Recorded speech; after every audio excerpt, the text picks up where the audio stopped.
할렐루야. 잘 오셨습니다. 주님께서 이 시간에도 여러분 한 사람 한 사람에게 주시고자 하는 귀한 말씀과 은혜가 임하게 될 줄 믿습니다.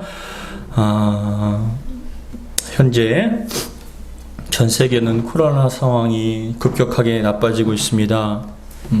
위드 코로나를 시작한 지 얼마 되지 않았지만 다시 일상의 삶으로 돌아갈 것을 기대했지만 겨울이 다가오는 시점인 지금 전 세계의 확진자들과 사망자들은 의료진들이 감당할 수 없을 만큼 많이 늘어나고 있습니다.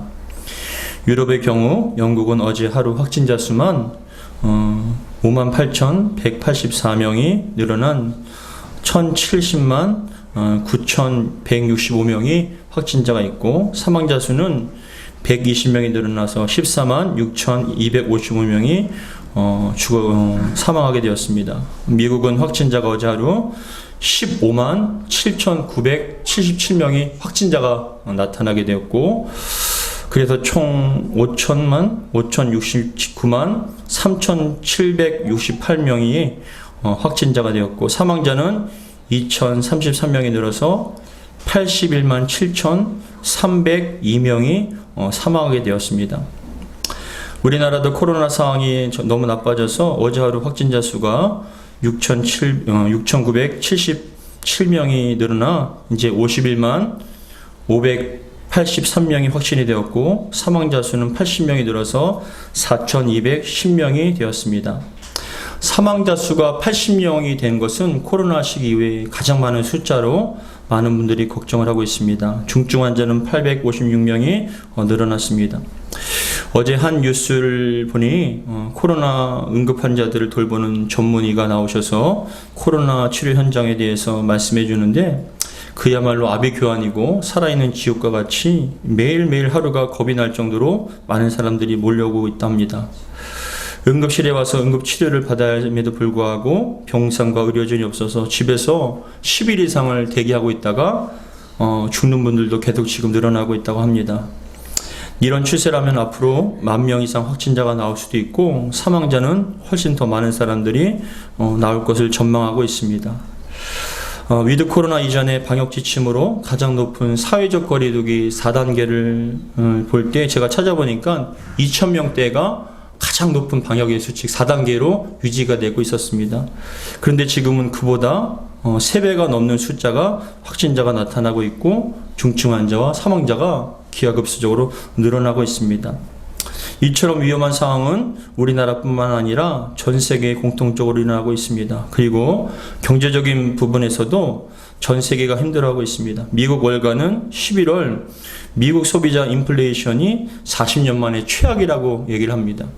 인플레이션이란 뭐냐면은 일정 기간 동안에 물가가 지속적으로 비례적으로 오르는 현상을 얘기합니다. 그에 반해서 화폐의 가치는 지속적으로 비례적으로 떨어지는 현상을 인플레 현상이라고 얘기하는데, 이 인플레이션은 쉽게 얘기를 하면 겁니다. 예전에 10만 원 가지고 장을 갔을 땐 그래도 어느 정도 사야 할 것들을 풍성하게 샀다면, 이제는 물가가 너무나 올랐기 때문에 10만 원 가지고도 그 전에 샀던 거에 반도 못 사는 그런 일이 나타나는 게 바로 인플레이션의 현상이라고 얘기할 수 있습니다. 이런 인플레이션은 미국뿐만이 아니라 전 세계와 우리나라도 마찬가지입니다. 물가는 계속 오르는데 돈의 가치는 점점 낮아지는 현상이 계속될 것입니다. 여러분, 코로나 시국이 벌써 2년을 넘어서 3년째 돼가고 있습니다. 올 겨울이 지나면 코로나가 여러분 잠잠해질까요? 내년 2020년도에는 정말 일상적인 삶을 살 수 있을까요? 그런데 저는 지금 이 세상에 일어나고 있는 코로나 위기들을 보면서 과연 하나님께서는 우리에게 무엇을 깨닫길 원하실까라는 생각을 해봤어요. 이 어려운 시기, 코로나 시국 속에서 우리는 무엇을 깨닫길 원하실까? 하나님께서 무엇을 알길 원하실까라는 그런 생각을 계속적으로 해보았습니다. 여러분, 이 세상의 창조자가 하나님이심을 믿으십니까? 예. 이 세상 온 우주의 창조자는 하나님이시고 지금도 세상을 주관하고 계시며 돌보고 계십니다. 이 세상의 어느 것도 하나님의 것이 아닌 것이 없고, 하나님이 돌보시면서 벗어난 것이 없습니다. 분명한 사실은 이 세상에 우연이라는 건 없습니다. 모든 일들과 상황들은 하나님의 허락과 섭리 가운데 일어나고 있습니다. 그렇다면 여러분, 지금 우리가 겪고 있는 이 코로나의 고통을 통하여서 하나님께서는 무엇을 깨닫기 원하실까요? 단순히 여러분 이 어려움을 극복하고 견디는 것에 끝나는 것이 아니라 이 어려운 코로나 시국을 통하여서 하나님께서는 우리가 무엇을 깨닫고 무엇을 알길 원하실까요? 바라기는 오늘 말씀을 통하여서 코로나 시대를 살아가고 있는 저와 여러분들에게 주시는 주님의 귀한 음성이 들려지기를 주의 이름으로 축복합니다. 하나님께서 물로써 세상을 심판하신 후에 번성한 인류는 하나님에게서 벗어나기 위해서 동방으로 향하다가 신할평지에 이르릅니다. 다음 그림 보시면, 지도를 보시면은 이 신할평지라는 곳은 굉장히 비옥한 땅입니다. 다른 지역에 비해서 물과 풀이 굉장히 발달되고 풍부한 지역이기 때문에 이곳의 문화가, 메소포타 문화가 이곳에서 발전된 그런 지역이 바로 신할평지입니다. 이곳 신할평지는 영걸 니무롯이 나라를 처음 시작한 장소인데, 니무롯은 인류 역사상 자신의 힘으로 나라를 세우고 자신의 힘으로 사람들을 다스리는 최초의 사람이 바로 이 니무롯이거든요. 이 니무롯 때부터 시작하여서 모든 것을 힘으로 지배하는 그런 세상과 나라가 시작된 것입니다. 신할 땅은 특별히 구약에서 부와 권세를 상징하고 있습니다. 예를 들면 여호수아 7장 21절에 보시면 여리고성을 무너뜨릴 때 하나님께서는 그곳에 있는 것을 모두 다 진멸하고 그곳에 있는 물건을 하나님께 돌리라 했을 때 아간이 그 물건을 훔쳤잖아요. 다 진멸하는 가운데 아간이 훔친 그 물건 중에 신할산 옷이 있었던 거예요. 근데 이 신할산 옷이란 건 그만큼 좋은 옷을 상징하고 있는 것입니다. 그렇기 때문에 이 신할이란 지역은 모든 것의 부와 권세 그리고 어떤 발달된 그런 것을 상징하는 것이 바로 이 신할평지입니다. 근데 이 신할평지에 모여서 탑을 쌓기 시작한 겁니다. 우리 다음 그림 보시면은 우리 1절부터 3절까지 같이 한번 읽어보겠습니다. 시작. 온 땅에 언어가 하나요 말이 하나였더라. 이에 그들이 동방으로 옮기다가 신할평지를 만나 거기 거류하며 서로 말하되 뭐랍니까? 자 벽돌을 만들어 견고히 굽자 하고 이에 벽돌로 돌을 대신하여 역청으로 진흙을 대신하고 라고 얘기합니다. 이게 별거 아닌 것 같이 보이지만 노아의 홍수 이후에 그 당시 문화상으로는 벽돌을 만들기 쉬운 일이 아닙니다. 건물을 세우는데 대부분 역청 대신에 진흙으로 쌓았는데 진흙으로 쌓으면 금방 무너지게 되어 있거든요. 근데 벽돌을 단단하게 만들어서 역청이라는 것은 본드와 같은 거예요. 그러니까 그것을 통하여서 건물을 지니까 얼마만큼 튼튼하겠습니까? 지금도 그 흔적이 남아있어요. 그것은 뭐냐? 그만큼 문화와 과학이 모든 것이 발달되었다는 것이에요. 근데 여러분 중요한 것은 그겁니다. 이렇게 발달된 문화와 과학과 모든 지식을 가지고 무엇을 했습니까? 하나님을 섬기고 찬양하기보다는 뭡니까? 하나님을 대적했다는 거예요. 그것이 중요한 핵심입니다. 그래서 4절에 보시면 뭐라고 얘기하냐면 4절 같이 읽겠습니다. 시작. 또 말하되 자 성읍과 탑을 건설하여 그 탑 꼭대기를 뭐래요? 하늘에 닿게 하여 우리 이름을 내고 온 지면에 흩어짐을 면하자 하였더니라고 합니다. 그 탑 꼭대기를 하늘에 닿게 하자는 건 뭐냐? 하늘과 같은 그런 영광, 하늘에 도달하는 그런 어떤 의지, 그리고 뭐라고 하냐면 우리의 이름을 내자라고 얘기합니다. 우리의 이름을 내자. 여러분 가만히 봐보세요. 지금도 여러분 얼마만큼 과학과 문화와 의료와 모든 것이 발달되었음에도 불구하고 그 발달된 문화와 과학을 가지고 하나님을 섬깁니까? 아니면 하나님을 대적하고 하나님을 부인하고 세상을 향합니까? 하나님의 이름을 높이기보다는 자신의 이름을 높이는 데 혈안이 된 인류를 바라보시며 하나님께서 무슨 생각을 하실까요? 여러분 그렇기 때문에 이 말씀을 통하여서 우리는 다시 한번 깨닫기 원합니다. 우리는 지금도 보이지 않는 영적 바벨탑을 쌓고 있어요. 우리의 힘과 노력으로 과학으로 이 세상을 지배하고 이 세상을 통치하고 이 세상의 주인인 것처럼 모든 것을 여러분 영적 바벨탑을 쌓아나가고 있습니다. 근데 그 바벨탑을 어떻게 합니까? 그 바벨탑을 쌓음을 통해서 우리가 안전하다, 우리가 행복하다, 그렇게 여기면서 쌓아가고 있는 것입니다. 그런데 하나님께서는 그러한 모습을 보시고 어떻게 하시냐면, 어떻게 반응을 하시냐면, 우리 5절 같이 읽겠습니다. 5절 시작. 여호와께서 사람들이 건설하는 그 성읍과 탑을 보려고 내려오셨더라. 여호와께서 이르시되 이 무리가 한 족속이요 언어도 하나이므로 이같이 시작하였으니 이후로는 그 하고자 하는 일을 막을 수 없으리로다. 무슨 일을 합니까? 자기들이 이름을 높이고 자기들이 신인 것 같이 하나님을 대적하고 부인하며 자기들 스스로의 삶을 살려고 문화를 형성하려고 하는 그런 것을 막을 수 없다라고 말씀하시며 7절에 같이 읽겠습니다. 7절 시작. 자, 우리가 내려가서 거기서 그들의 언어를 혼잡하게 하여 그들이 서로 알아듣지 못하게 하자 하시고 여호와께서 거기서 그들을 온 지면에 흩으셨으므로 그들이 그 도시를 건설하기를 그쳤더라 라고 말씀합니다. 그리고 9절에 보면 오늘 본문 시작. 그러므로 그 이름을 바벨이라 하니 이는 여호와께서 거기서 온 땅의 언어를 혼잡하게 하셨습니다. 여호와께서 거기서 그들을 뭐라고요? 온 지면에 흩으셨더라. 흩으셨다는 건 뭐냐면은 하나님께서는 아담과 하와를 창조하실 때 뭐라고 얘기했습니까? 생육하고 번성하며 땅에 충만하라. 흩어져서 하나님이 그 세상 만드신 지으신 세상을 하나님의 뜻대로 온전히 다스리고 돌보고 관리하라는 그것이 사명을 주셨는데 인간은 하나님의 뜻과는 상관없는 삶을 살기 시작했다는 것입니다. 그것을 흩으시기 위해서 하나님께서는 바벨탑을 통하여서 무너뜨리고 언어를 흩으셨습니다. 그렇다면 여러분, 하나님께서는 지금도 이 세상을 바라보시면서 어떠한 생각을 갖고 계실까요? 사람들이요, 교만해서 과학과 지식이 늘어나면 늘어날수록 학문이 발달되면서 될수록 하나님을 부인하지 않습니까? 인류에 대해서 소중함을 얘기를 하면서도 하나님께서 인류를 창조하신 걸 부인하고 하나님을 대적하고 모든 문화와 과학과 모든 것들이 하나님을 부인하고 대적하는, 그래서 진화론이 나오고 빅뱅 이론이 나옵니다. 빅뱅 이론이 게 뭐냐? 우연히 원자와 원자가 폭발해서 지구가 형성됐다는 걸 얘기하는 거예요. 여러분, 그러면 원자를 만드신 분이 누굽니까?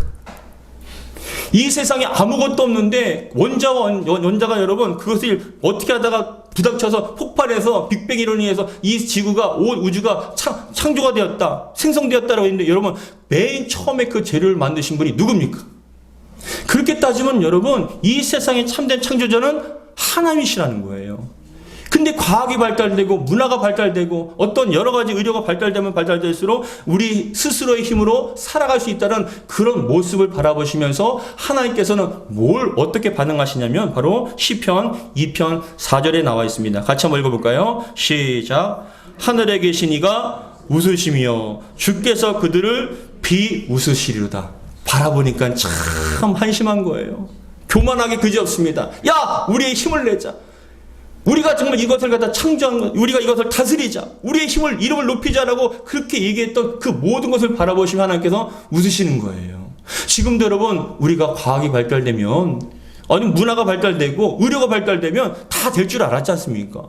근데 그런 선진국과 문화와 의료와 모든 것들이 형편없이 다 한순간에 무너지는 이 현상을 바라보면서 우리는 무엇을 느껴야 합니까? 첫 번째, 이러한 코로나 상황에서 허락하신 이유와 이 속에서 깨닫기 원하신 게 무엇인가? 첫 번째 겁니다. 세상의 주인은 우리가 아니라 하나님이라는 거예요. 여러분, 이 세상의 주인이, 우리 인생의 주인이 하나님이심을 믿으시기 바랍니다. 잘 될 때에는 교만했지 않습니까? 우리 스스로의 힘으로, 능력으로, 지식으로, 과학으로 다 될 줄 알았지 않습니까? 그런데 여러분, 이 코로나 상황을 통해서 정말 이 어려움을 통해서 우리는 깨닫게 되는 겁니다. 아, 우리의 힘으로 사는 게 아니구나. 우리의 능력으로 된 것이 아니구나. 하나님께서 돌봐주셔야 한다는 걸 깨닫기를 원하신다는 것입니다. 사랑하는 성도 여러분, 참 내가 잘 될 때도 우리 인생도 개인적으로 그렇지 않습니까? 여러분 인생이 참 잘 될 때, 형통할 때, 마음먹어는데 잘 될 때 여러분 스스로의 힘으로 잘 된다라고 생각하시잖아요. 내가 능력이 있어서, 내가 열심히 있어서, 내 힘으로 열심히 노력해서 산다라고 정말 생각했습니다. 내 힘으로 안 될 게 없다라고 생각했습니다. 근데 여러분 한순간이 무너졌을 때, 그 쌓아왔던 모든 것들이 한순간이 사라질 때 우리 느낍니다. 야, 인생이 내게 아니구나. 내 힘으로 사는 것이 아니라 하나님의 돌보심이 있기 때문에, 하나님께서 함께 하셨기 때문에 내가 가지고 누릴 수 있구나 하는 걸 그때야 비로소 깨닫게 된다는 것입니다. 사랑하는 성도 여러분, 그것을 깨닫기를 주 이름으로 축복합니다. 다윗이 하나님께서 명령하시지 않았음에도 불구하고 이스라엘 국가의 백성의 숫자를 센 거예요. 하나님께서는 백성의 숫자를 세지 말라고 하셔요. 왜요? 그 숫자를 세다 보면 이 많은 숫자의 왕이 내가 왕이구나. 이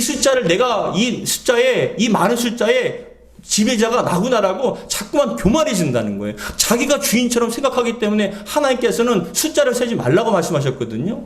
근데 그 다윗이 숫자를 세라는 거예요. 다윗의 옆에 있던 신하들이 얘기합니다. 왕이시여, 숫자를 세지 마십시오. 하나님께서 주시면 더 풍성하게 될 줄 믿습니다. 그렇기 때문에 이것은 왕의 소유가 아니라 하나님의 소유이기 때문에 주신 분도 하나님이시기 때문에 숫자를 셀 필요가 없습니다 라고 얘기한데도 불구하고 다윗이 아니다! 이스라엘 백성이 숫자를 세라! 각 지파별로 몇 명인지를 세라라고 해서 결국은 숫자를 셌습니다. 그런데 하나님의 선지자 갓을 통하여서 하나님께 말씀하십니다. 네가 큰 죄를 지었다는 거예요. 네가 이스라엘이 왕이 된 게 누구의 덕분입니까? 하나님께 주신 권세라는 거예요. 하나님께 참된 왕이신데 너는 그것을 망각한 채 네가 왕인 것처럼 사람들이 숫자를 세며 교만하게 자기 것인 마냥 착각했다는 거예요. 그래서 하나님께서 말씀하십니다. 선지자 갓을 통해서 세 가지의 징벌을 하겠다. 세 가지의 징벌을 하겠다. 이 중에 네가 하나를 선택하라는 거예요. 첫 번째는 뭐냐? 7년 동안 이스라엘이 기근이 임하는 거예요. 여러분, 보릿고개를 경험하신 분도 있을 수도 있겠지만은 한 해의 농사를 망치면 사람은 살 수가 없어요. 근데 이 당시에, 다윗 당시에 한 해의 농사를 망치면 살 수 없는데 7년 동안이나 기근이 있다는 건 완전히 다 죽게 되는 상황입니다. 그런데 두 번째는 다윗의 왕의 원수에 의해서 3개월 동안, 3달 동안 쫓겨다니는 거예요. 그 다윗의 원수에게 쫓겨다니는데 이 다윗은 어떤 트라우마가 있었냐면은 사울 왕에게 쫓겨다녔었잖아요. 그러니까 3달 동안 그 원수에게 쫓겨다닌 건 그것은 또 하고 싶지 않아요. 마지막 세 번째는 무엇이냐면 3일 동안 온 이스라엘에 전염병이 생기는 거예요. 전염병이 생길 것이다. 그래서 다윗이 얘기합니다. 하나님, 선지자 갓한테 하나님 이왕 저를 벌하실 바에는 3일 동안 그냥 전염병이 있게 해달라고 그렇게 간구를 합니다. 하나님께서 그 말씀을 하신 다음에 바로 이스라엘 전역에 전염병을 내리세요. 3일 동안 전염병을 내리시는데 7만 명이 죽어요. 여러분, 하루에 100명, 200명 죽는 것도 큰일인데 그 조그만 나라 이스라엘은 강원도보다 조금 큰 나라예요. 너무나 작은 나라예요. 거기서 살아봤자 몇 명이나 살겠습니까? 근데 3일 만에 7만 명이 죽는 건 온 사방이 다 죽는 얘기는 그런 지옥을 경험한 거예요. 그때서야 다윗은 깨닫게 됩니다.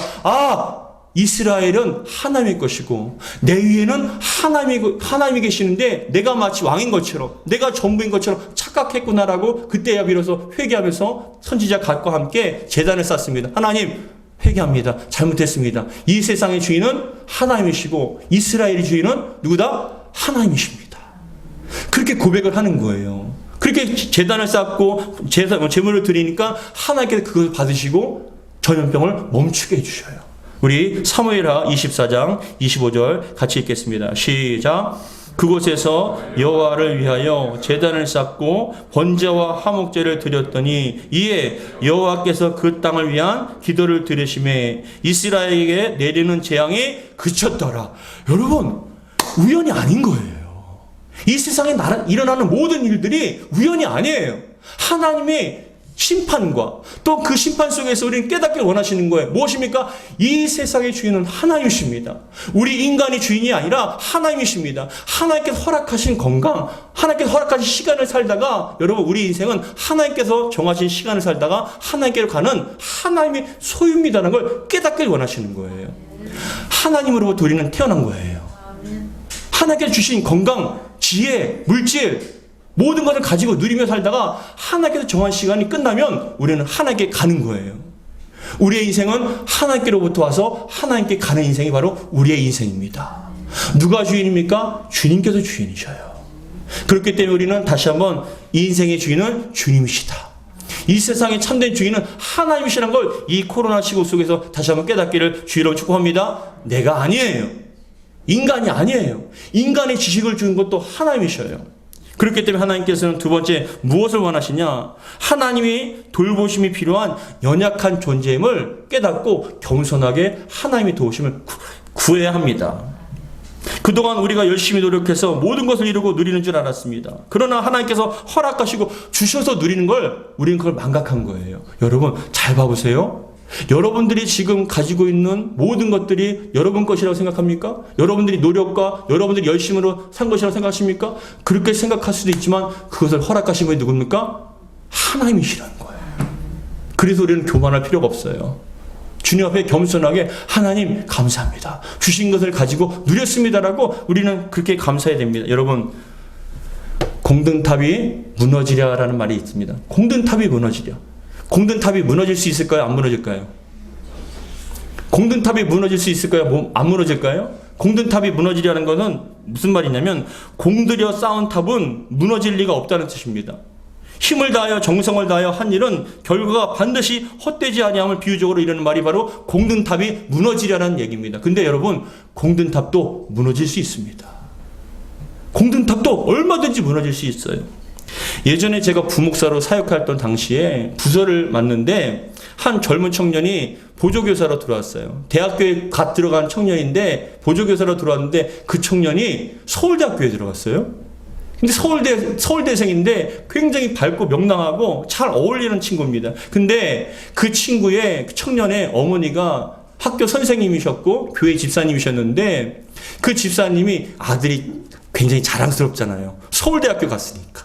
너무나 사람들이 아이고 집사님 축하드려요. 아들이 서울대 갔네. 아이고 그럴 수 있죠. 뭐 그냥 좀만 노력했는데 라고 얘기하면서 얼마나 뿌듯하고 자랑스러워하는지 모르셔요. 그 집사님 저도 알고 있기 때문에 제가 담당했던 또 교구였기 때문에.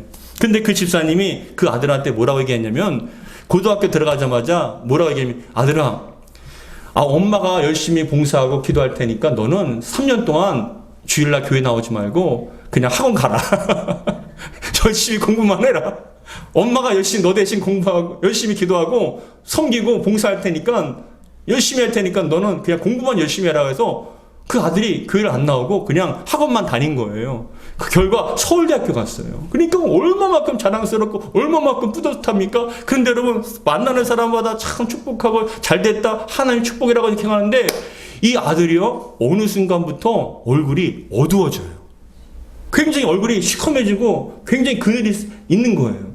근데 왜 저렇게 밝고 명랑했던 청년이 왜 저럴까? 우리 교사였기 때문에. 근데 나중에 알고 보니까 집사님이 저를 찾아오셔서 뭐라고 얘기하냐면 목사님 좀 우리 아들 좀 제발 좀 정신 차리게 좀 해달라는 거예요.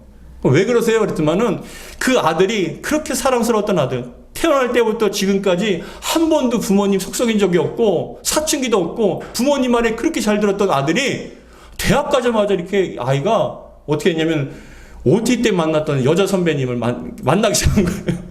2살 많은 그런 여성분을 만나기 시작한 거예요. 근데 부모 입장에서는 그 여자와 교제라는 게 너무나 싫은 거예요. 그렇게 반대를 하는데 그때부터 어긋나기 시작한 거예요. 그렇게 평화롭고 좋았던 가정이 매일같이 불화가 일어나고 다투고 싸우고 그냥 엄마를 안 보는 그런 어떤 이 아이가 사춘기 있다고 어떡하냐고 목사님 좀 상담 좀 해달라고 애들 마음 좀 붙잡아 달라고. 그래서 또 제가 그 아들한테 우리 교사였으니까 아들한테 물어봤어요. 너 왜 그러니?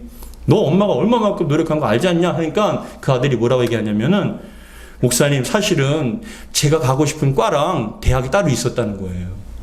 근데 원치 않는 엄마가 아버지가 워낙 원해서 원치 않는 그냥 서울대학교 간 거예요. 원래는 다른 과를 갖고 싶은 거예요.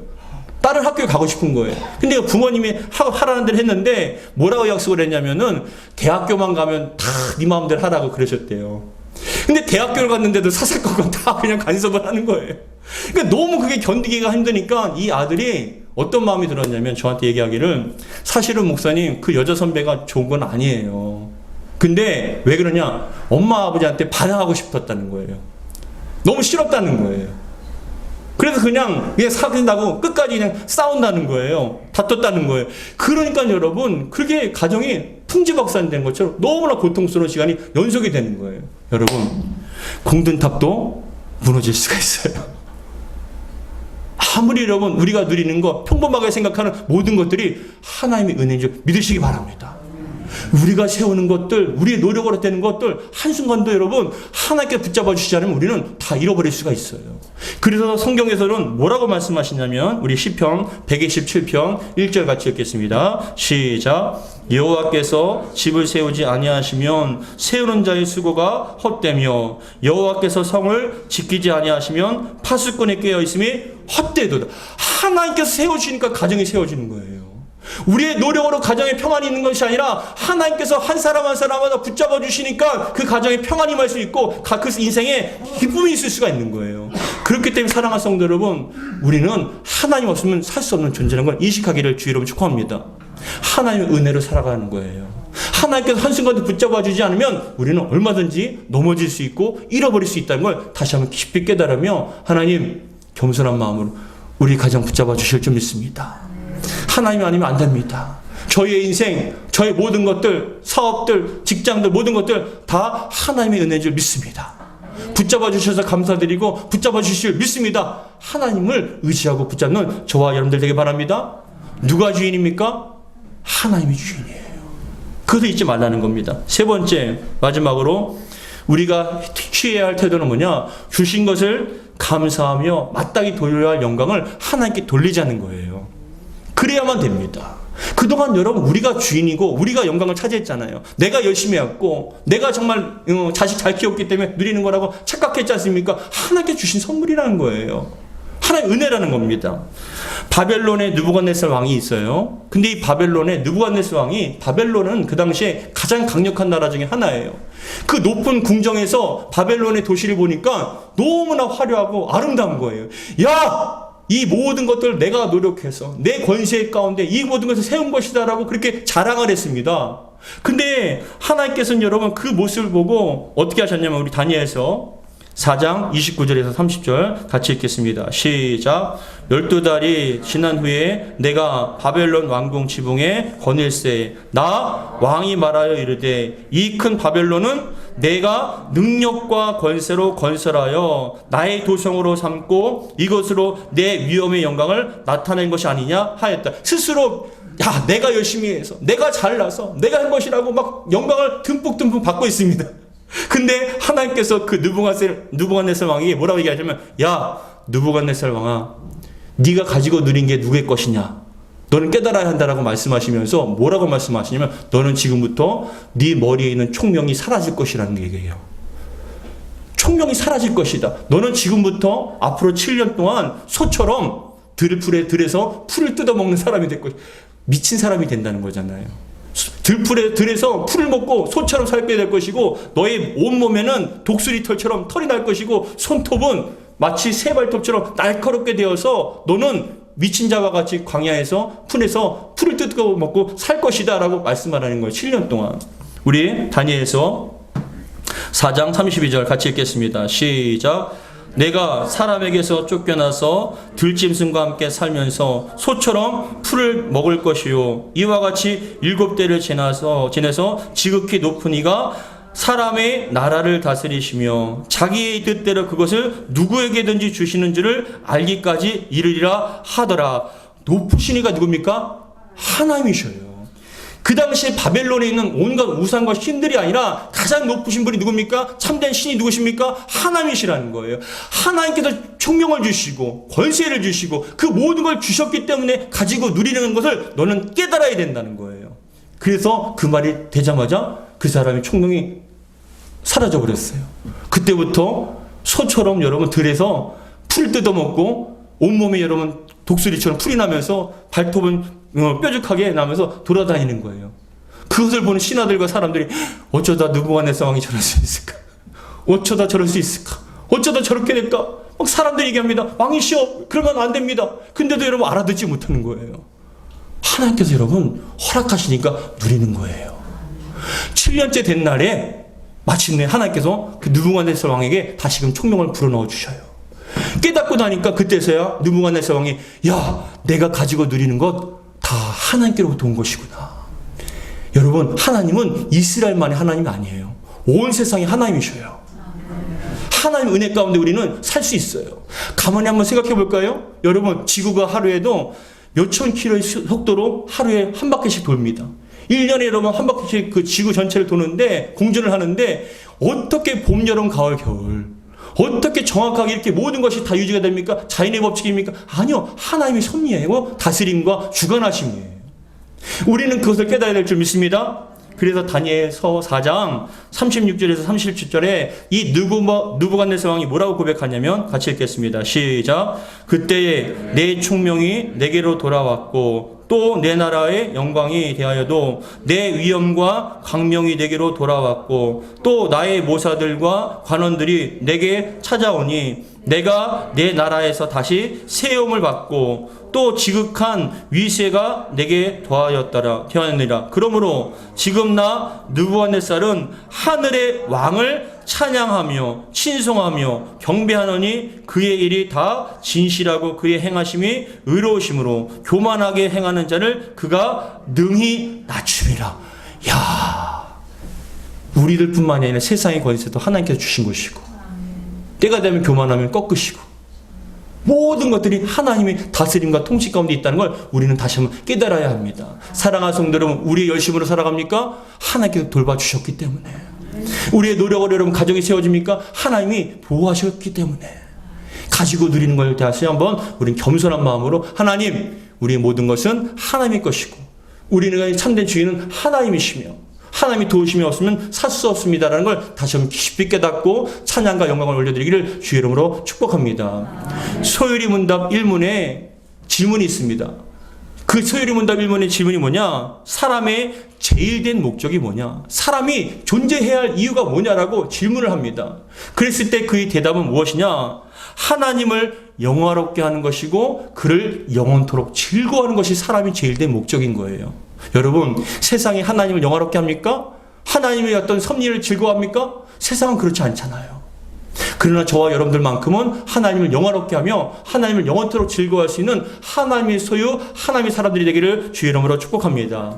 우리가 온전 앞에 온전히 하나님을 찬양하고 경배할 때 하나님께 더 큰 은혜와 사랑을 베풀어 주실 줄 믿습니다. 사랑하는 성도 여러분, 참 힘들고 어려운 시대입니다. 코로나 시대를 맞이해서 경제적으로 힘들고 어렵습니다. 육신적으로도 어렵습니다. 근데 하나님께서 붙잡아 주시고 축복하시면 경제적인 것도 이기게 해 주실 줄 믿습니다. 모든 것이 하나님의 소유이기 때문에 하나님을 찬양하고 하나님을 인정하며 하나님께 높이는 저와 여러분들을 하나님께서 붙잡아 주시고 보호하시며 인도해 주실 줄 믿습니다. 하나님과 동행하는, 하나님께 찬양을 올려드리는 저와 여러분들의 삶이 되기를 주의 이름으로 축복합니다. 기도하겠습니다. 아버지 하나님, 감사드립니다. 내가 주인인 줄 알았습니다. 내가 열심히 해서 가지고 누리는 줄 알았습니다. 그런데 실패를 하거나 건강을 잃어버리거나 많은 것들 어려움이 당했을 때는 정말 내 힘으로 되는 것이 아니구나, 하나님의 돌보심과 사랑의 결과였다는 걸 다시 한번 깨닫게 됩니다. 코로나 시국이 벌써 2년이 지나서 3년이 돼가고 더 심각해집니다. 하나님, 아무리 과학이 발달하고 아무리 문화가 발달하고 아무리 지식이 많다 할지라도 그 어떤 것도 감히 하나님의 영역을 침범할 수 없음을 다시 한번 깊이 깨닫게 도와주시고, 이 세상의 참된 창조자이시고 주관자는 하나님이시며 참된 주인은 하나님이심을 고백하며 하나님께 찬양과 영광을 돌리는 저희들이 삶이 될 수 있도록 도와주시옵소서. 우리 주 예수 그리스도로 기도하옵나이다. 아멘.